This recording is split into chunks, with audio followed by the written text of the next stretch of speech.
The Holy Gospel this morning comes from St. John in the first chapter.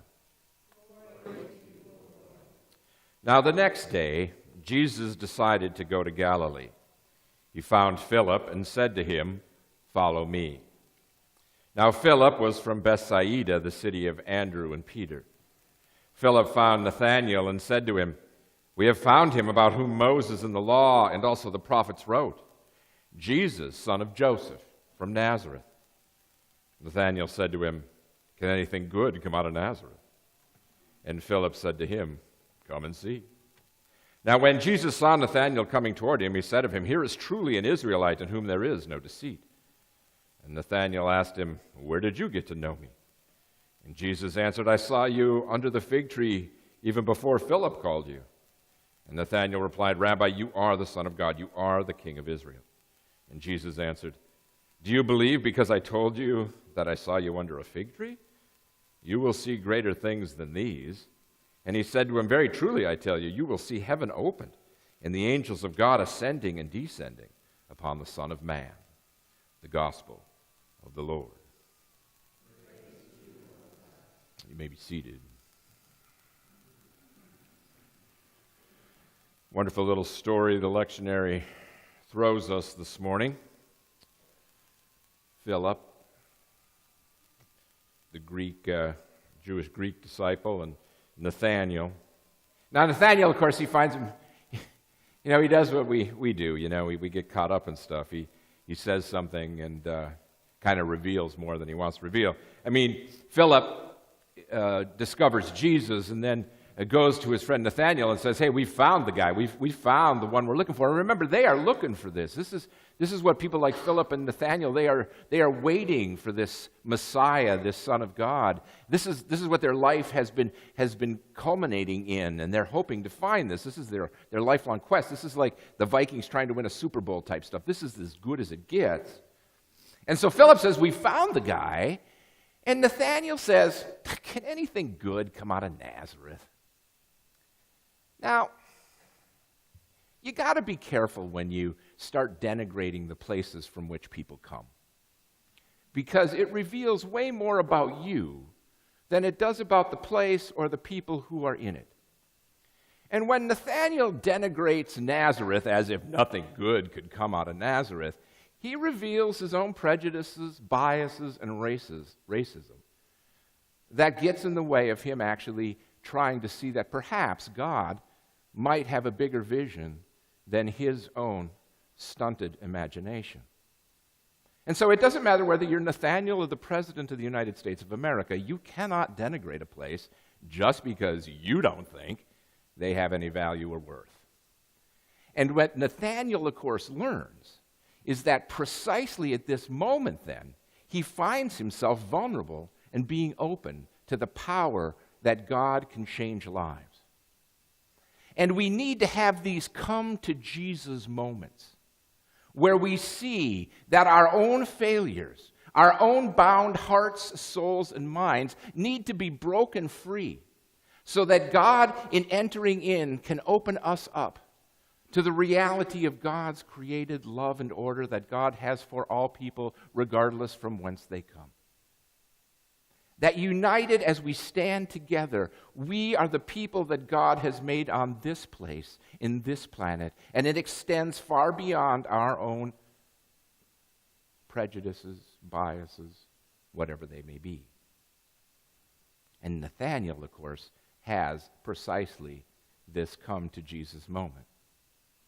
And in doing so then, Jesus enters into Nathanael's life and says, "You are actually in Israel without any deceit." Even though we just know that he exposed himself as not the perfect Israelite.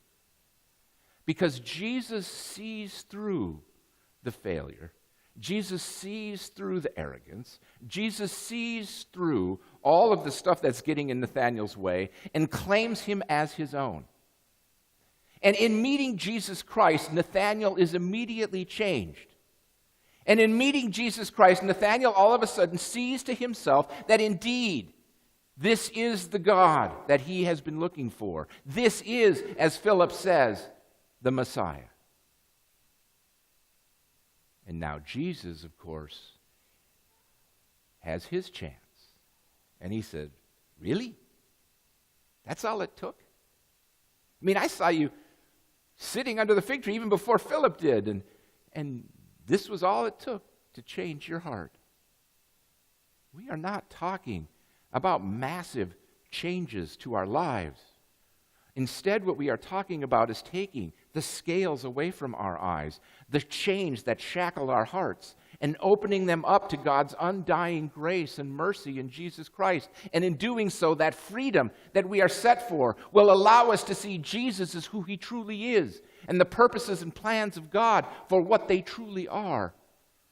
That we should be linked together as people, human beings with beating hearts that yearn for compassion and love, that yearn to have somebody to sit with and talk to when times get tough. Minds that are confused and hopeless, that hope to be able to be guided by those who have gone the way before, and through their experience and their patience can bring us to a sense of peace and hope. And Nathanael sees all of this in this brief encounter with Jesus. And Jesus says, my friend, you're going to see it even more so. It'll be like when Jacob had the dream. That last line in this text where Jesus says, the heavens have opened and the angels of God ascending and descending. I mean, this is written in to the Hebrew imagination. This is the story that all the Hebrew moms and dads tell their kids about how Jacob, asleep, is wrestling with an angel, and he has a dream that the heavens are opened. And on this stairway, the angels come and go as God has opened up to us God's grace and love, so that the world of God in heaven and us on earth here below has a connection. That God's grace reaches into our world and extends. And those angels come down to be with us and walk with us and live with us. And we, when our time here is done, go up to live with God eternally. And Jesus says, my friend Nathanael, if you're impressed with the fact that I saw you under a tree, wait till you see what's in store with the Son of Man.